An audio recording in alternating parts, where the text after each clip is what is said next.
Good morning, good afternoon, good evening, wherever you are. I am honored to be addressing this forum on the very important theme, online safety, contemporary challenges. My intervention today will highlight that online safety issues are global and international cooperation is vital towards keeping children safe online. It is important to note from the outset that global approaches towards keeping children safe must also reflect the commitments and implementation of laws at national and local levels. My intervention will therefore factor in obligations and efforts of other stakeholders. We can all attest to the fact that the internet has brought us so many opportunities and possibilities in the way we communicate, learn, and play. These opportunities have also brought with them avenues for criminals to operate, reach our children, illicitly generate, access, and share reprehensible child sexual abuse images and videos. The amount of child sexual abuse materials online before the COVID-19 pandemic was already staggering. The lockdown measures that were put in place as a result of the current pandemic has exposed an exponential growth of child sexual abuse materials being uploaded or live streamed on the darknet. We are witnessing today a serious problem at a very critical time. Perpetrators continue to use a variety of tools such as live streaming services, encrypted communication systems, and peer-to-peer platforms and anonymous payment applications to create safe spaces for themselves online, share child sexual abuse materials, communicate with each other and with their victims with anonymity. This makes the work of law enforcement agencies very difficult in the detection of these crimes and the apprehension of perpetrators.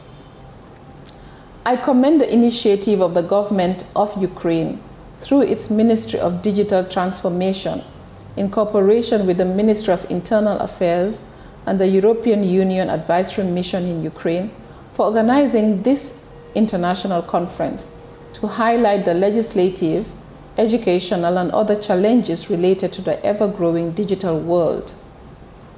As the UN Special Rapporteur on the sale and sexual exploitation of children, including child prostitution, child pornography, and other child abuse materials, my work involves the monitoring of human rights situation of children. And this is done through country visits, sending out communications to countries based on reports or complaints received, writing thematic reports, and conducting awareness raising and advocacy to promote and protect the human rights of children. Given the gravity of the nature of online crimes against children, I have committed to dedicate one of my thematic reports to online child sexual abuse and exploitation. I also understand that the transnational nature of online child sexual abuse and exploitation requires a holistic approach and commitment from all stakeholders to keep children safe online, and these include international organizations, members of the civil society, governments, the industry, parents, and children themselves. From a global perspective, in addition to the UN Convention on the Rights of the Child, the optional protocol on sale of children to the UN Convention on the Rights of the Child makes provision for minimum standards of protection of children from sexual abuse and exploitation and serves as a guide, together with the UN Convention on the Rights of the Child and other legal instruments for drafting laws that protect children. I commend the government of Ukraine for ratifying both of these legal instruments. A strong legal framework that protects children online and criminalizes the various methods of abuse of children in the digital world would be a means of keeping children safe. Regional instruments, such as the Council of Europe Convention on the Protection of Children against Sexual Exploitation and Sexual Abuse, offer additional protection. For example, through the criminalization of exploitative activities and the provision of additional procedural rights for child victims. While some companies have incorporated child online protection in their standard operating procedures, others have not. The regulation at national levels of industry and through enhancing corporate social responsibility of internet service and content providers, telecommunications, financial companies, and the media is therefore an important aspect in strengthening child safety online through prevention and protection programs. Awareness raising on this aspect is very important to ensure that children's rights is incorporated into the business models of companies. Of course, laws alone are insufficient without adequate budgetary allocation to support the implementation of these laws, together with a well-trained, well-resourced and equipped law enforcement agency would go a long way towards addressing this problem. International cooperation among states and law enforcement agencies in working together and sharing information is important in the fight against impunity. Global networks such as the We Protect Global Alliance, the Virtual Global Task Force, the International Association of Internet Hotlines are key in the fight against child sexual abuse and exploitation. There is also the need globally to harmonize practices and procedures, share expertise and scale up good practices, and provide technical assistance and capacity building to states for the development of legislation, policies, and strategies to effectively combat and prevent exploitation and the sale of children online.